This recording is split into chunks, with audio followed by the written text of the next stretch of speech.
Yeah, Matt Rodder is the Labour MP for Reading East. Morning, Matt. Good morning. That's a very fair point John makes, isn't it? It's a very complicated situation. Everyone's individual circumstances are different. We've all just got to listen to the objectives and use some common sense. I think the most important thing is for the government not to put out confusing messages. And of course, we've got to use common sense. But if the Prime Minister goes onto the television and says in 12 hours' time people should go back to work, but they don't know what their working environment's going to be like, then that's very confusing.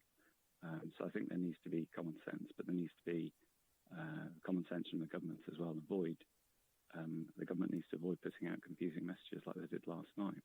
Right. So the government's in an impossible situation. We all accept that. What should they be doing? I think they should be trying to gradually ease lockdown as the situation improves. That's a sensible approach. But what isn't so sensible is if they suddenly announce the intention to do something with very limited notice and don't provide people with information and guidance at the time they're doing that. So it's such a shame that the document that was mentioned a few minutes ago hasn't been published earlier. And instead, the Prime Minister's gone out and made a statement to the public, effectively telling employees to go back to work, but without giving them any information or their employers any information, detailed information on how to do that safely. Matt, thank you. That's Matt Rodder, who's the Labour MP for Reading East.